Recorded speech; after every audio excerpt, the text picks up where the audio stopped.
rest day here in Oxnard, California, but there was no resting for this Dallas defense days prior. You see what I did here. We're going to break it all down on Inside Cowboys training camp, driven by Ford, Nicole, Hutchison alongside Patrik, No-C Walker. Now, the goal for this defense is obviously clear. It's to take the football away under Matt Eberflus. Now, it's been engraved in a lot of these players' minds, specifically also Kenneth Murray. Let's hear what he has to say.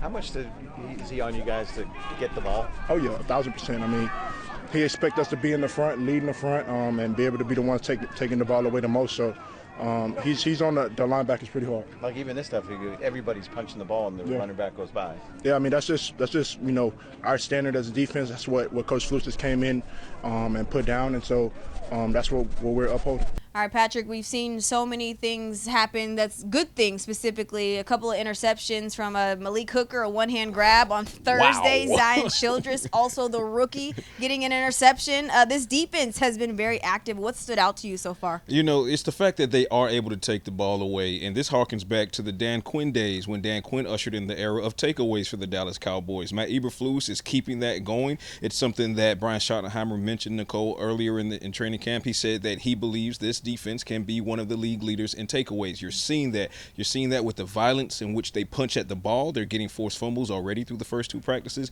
But yesterday, they're so good that I'm forgetting what day it is.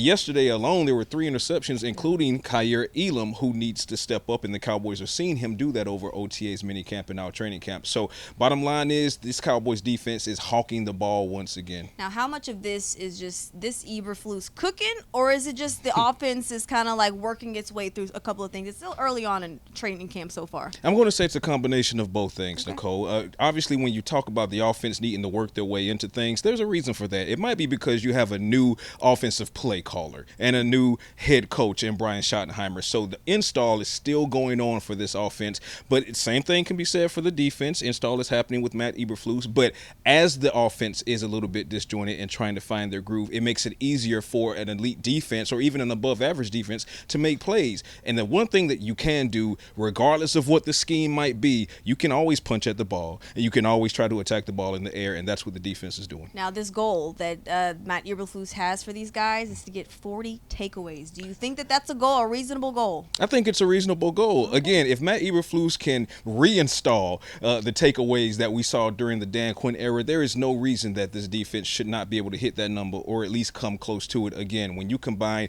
their ability to force fumbles, which we're already seeing, and you combine that with their ability to take the ball away, particularly if Trayvon Diggs comes back and gets back to top form, there's no reason 40 should be out of reach. Yeah, well, this defense has been very active, like I've already said, and specifically, though, this linebacker room and Maris Leu, man, a guy that's looking to make the jump in year 2. I go one-on-one with him next here on Inside Cowboys Training Camp. Inside Cowboys Training Camp, presented by Ford, is brought to you by AT&T, official sponsor of the Dallas Cowboys. Sleep Number, the official sleep and wellness partner of the Dallas Cowboys.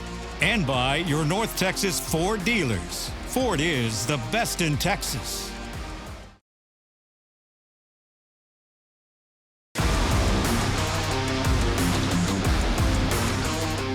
This segment is brought to you by Academy Sports and Outdoors, official sporting goods retailer of the Dallas Cowboys.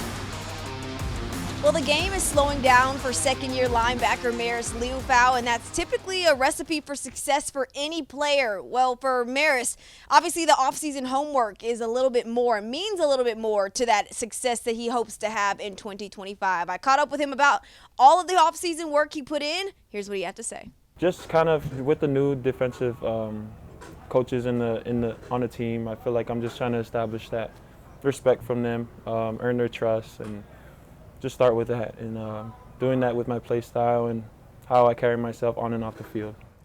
Talk about Eberflus. I mean, in what ways has he kind of challenged you to learn more about the linebacker that you want to be and the linebacker you need to be in this game? Yeah, one thing I can say for sure is the footwork that we emphasize, just like the drill work that we do, I think is really good. And he's been doing these drills like for forever. And so we've taken that from him, and I feel like it's just been helping me to develop my skills even more as a linebacker, being able to move better and pretty much what they always say, get us closer to the ball. When someone asked you, when you spoke with the media this week, about the homework that you put in this offseason, and you said speed, the footwork drills that you did, can you kind of elaborate a little bit more on what specifically you did? Yeah, so I did a lot of hill work. I got on the track a bunch. I wanted to emphasize speed and conditioning this offseason.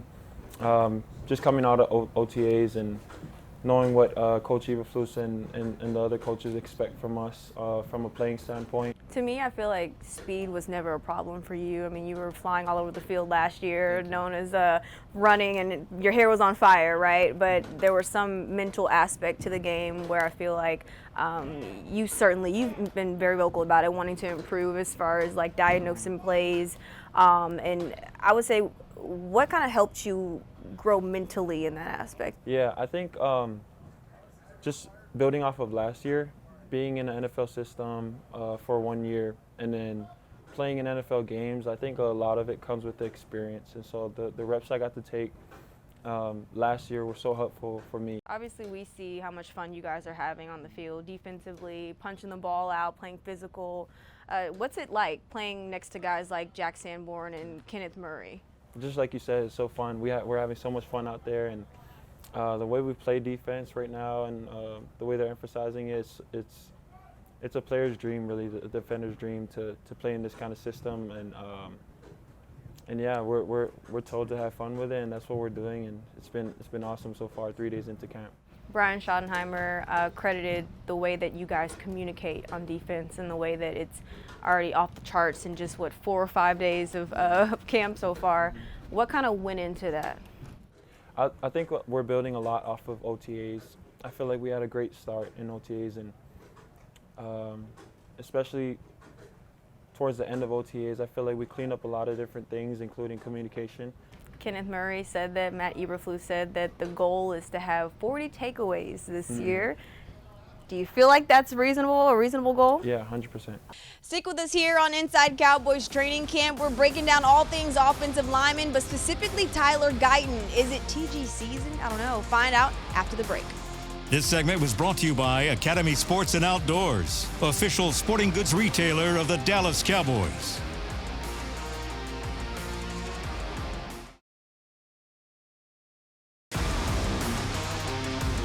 We're back to wrap things up here on Inside Cowboys Training Camp. Nicole Hutchison alongside Patrik "No-See" Walker, and I'd be remiss without talking about Tyler Giden, a guy who is also leaned up, said he was paying attention to what he was putting in his body, also paying attention to the work that he was putting in. His technique has improved. Specifically, what have you seen from his technique so far in practice? You know, one of the biggest things that worked in Tyler Guyton's favor coming into the league last season was his footwork. His footwork has been exceptional because he's a former basketball player. So that plays into it. But now what I'm seeing is his hand placement, how he punches, where he's placing his hands. And there was a particular rep today against Dante Fowler, wherein Dante Fowler lost the first portion of the rep, recovered, almost got him on the second rep, but because the hands were where they needed to be, that was a win for Tyler Guyton. And the same goes for him versus Marshawn Nealon, who's having a strong camp as well. Tyler Guyton's hands are now starting to be as high quality as his footwork is. Now, real fast, pads come on in 2 days. What will you be looking for? Physicality. Okay. Pops. Okay. Aggression. I want to see all of the things. I want to see that fine line being walked that Dak Prescott was talking about. I want to see the competitiveness, not the combativeness. Take care of your teammate, but make sure you're leaving it all out there on the field. Leave it all out there on the field. The pads come on Sunday. We have an opening ceremony on Saturday. Make sure to keep us followed on DallasCowboys.com as well. Oh!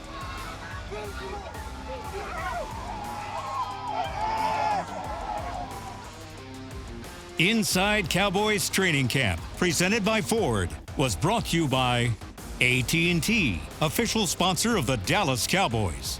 Sleep Number, the official sleep and wellness partner of the Dallas Cowboys. And by your North Texas Ford dealers. Ford is the best in Texas.